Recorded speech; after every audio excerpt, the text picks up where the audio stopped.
বঙ্গোপসাগরকে আমরা সাধারণত একটি বিশাল জলরাশি হিসাবে দেখি, কিন্তু ভূরাজনীতির মানচিত্রে এই সমুদ্রের গুরুত্ব অনেক বেশি। কারণ বঙ্গোপসাগর শুধু সমুদ্র নয়, এটি বাণিজ্য পথ, জ্বালানি পরিবহন পথ, বন্দর ও অবকাঠামোর কেন্দ্র। আর এই সঙ্গে ভারত মহাসাগরীয় অঞ্চলের একটি গুরুত্বপূর্ণ কৌশলগত প্রবেশদ্বার। আর এই পুরো সমীকরণের মাঝখানে রয়েছে বাংলাদেশ। বাংলাদেশের সবচেয়ে বড় শক্তি তার ভূগোল। দেশটির দক্ষিণে সরাসরি বঙ্গোপসাগর, আর ওই সমুদ্র পথ দিয়ে বাংলাদেশের সঙ্গে যুক্ত হচ্ছে বিশ্বের বিশাল বাণিজ্য ব্যবস্থা। চট্টগ্রাম বন্দর দীর্ঘদিন ধরে বাংলাদেশের আন্তর্জাতিক বাণিজ্যের প্রধান সমুদ্রদ্বার। কিন্তু বাংলাদেশের বাণিজ্য যত বাড়ছে, পুরনো বন্দর অবকাঠামোর উপর চাপ তত বাড়ছে। বড় জাহাজ পরিচালনা, পণ্য পরিবহন এবং দ্রুত আন্তর্জাতিক বাণিজ্যের জন্য দরকার আরও আধুনিক ও গভীর সমুদ্র বন্দর। এই কারণে সামনে এসেছে মাতারবাড়ি গভীর সমুদ্র বন্দর এবং চট্টগ্রাম বে টার্মিনাল। লক্ষ্য শুধু নতুন বন্দর তৈরি করা নয়, লক্ষ্য হলো বাংলাদেশের সমুদ্র পথের সক্ষমতা বাড়ানো, পরিবহন খরচ ও সময় কমানো এবং আঞ্চলিক বাণিজ্যের সঙ্গে আরও শক্তভাবে যুক্ত হওয়া। আর এখানেই বাংলাদেশের সামনে তৈরি হচ্ছে একটি বড় সম্ভাবনা।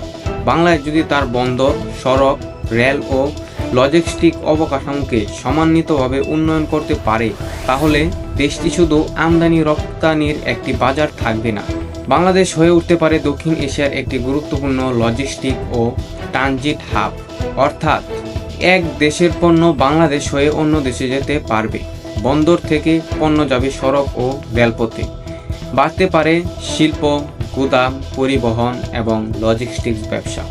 আর এর ফলে বাংলাদেশের ভৌগোলিক অবস্থান সরাসরি অর্থনীতিতে শক্তিতে পরিণত হতে পারে। কিন্তু এই গল্পের আরেকটি দিক রয়েছে, সেটি হলো ভূরাজনীতি।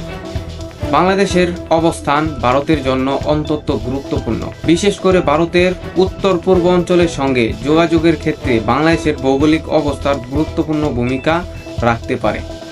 অন্যদিকে চীনের জন্য বঙ্গোপসাগর ভারত মহাসাগরীয় অঞ্চলের সঙ্গে বাণিজ্য এবং কৌশলগত যোগাযোগের একটি গুরুত্বপূর্ণ অংশ। আর যুক্তরাষ্ট্রের কাছে বঙ্গোপসাগর বৃহত্তর ইন্দো প্যাসিফিক অঞ্চলের অংশ। ফলে এই অঞ্চলে বিভিন্ন শক্তির আগ্রহ বাড়ছে। তবে এটি শুধু সামরিক প্রতিযোগিতা হিসাবে দেখলে পুরো চিত্রটা বোঝা যাবে না। আসল প্রতিযোগিতার বড় অংশ হচ্ছে অর্থনীতি ও অবকাঠামোকে ঘিরে। কে বিনিয়োগ করবে, কে বন্দর তৈরি করবে, কোন দেশের কোম্পানি বেশি সুযোগ পাবে, কোন পথে পণ্য পরিবহন হবে, আর ভবিষ্যতে আঞ্চলিক বাণিজ্যর কার প্রভাব বেশি থাকবে।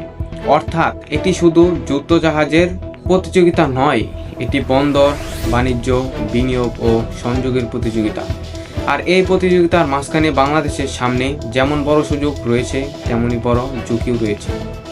সবচেয়ে বড় ঝুঁকি হলো কোনো একটি শক্তির উপর অতিরিক্ত নির্ভরশীল হয়ে পড়া। কারণ ভারত, চীন কিংবা যুক্তরাষ্ট্র প্রত্যেকেরই নিজস্ব কৌশলগত স্বার্থ রয়েছে। বাংলাদেশের স্বার্থ হলো নিজের অর্থনীতি ও নিরাপত্তাকে সামনে রেখে সবার সঙ্গে ভারসাম্যপূর্ণ সম্পর্ক বজায় রাখা। অর্থাৎ কাউকে বেছে নেওয়া নয়, বরং নিজের অবস্থাকে কাজে লাগানো। কারণ বাংলাদেশের সবচেয়ে বড় সম্পদ হয়তো কোনো প্রাকৃতিক সম্পদ নয়, বাংলাদেশের সবচেয়ে বড় সম্পদ হলো তার ভৌগোলিক অবস্থান।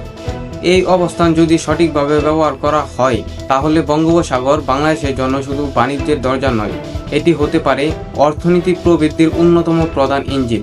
কিন্তু প্রশ্ন হলো, বাংলাদেশ কি অন্য দেশগুলোর প্রতিযোগিতায় একটি অংশ হয়ে থাকবে, নাকি নিজের ভূগোলকে কাজে লাগিয়ে নিজেই একটি গুরুত্বপূর্ণ আঞ্চলিক অর্থনীতি শক্তিতে পরিণত হবে? এই উত্তর নির্ভর করে বাংলাদেশের বন্দর উন্নয়ন, অবকাঠামো, কূটনীতি এবং দীর্ঘমেয়াদী অর্থনৈতিক কৌশলের উপর। কারণ বঙ্গোপসাগর এখন আর বাংলাদেশের দক্ষিণে থাকা শুধু একটি সমুদ্র নয়, এটি ধীরে ধীরে হয়ে উঠছে বাণিজ্যের করিডর, বিনিয়োগ কেন্দ্র এবং ভূরাজনীতির নতুন মঞ্চ। আর এই পরিবর্তনের সবচেয়ে বড় প্রশ্ন হলো, বঙ্গোপসাগরকে ঘিরে শক্তির লড়াইয়ে বাংলাদেশ কি শুধু দর্শক হয়ে থাকবে, নাকি নিজের অবস্থানকে ব্যবহার করে হয়ে উঠবে এই অঞ্চলের অন্যতম গুরুত্বপূর্ণ শক্তি? সময় বলে দিবে সব প্রশ্নের উত্তর। দেখছিলেন টাইমলাইন 24। এ বিষয়ে আপনার মতামত জানিয়ে দিন কমেন্টে। ভালো থাকুন, সুস্থ থাকুন, আল্লাহ হাফেজ।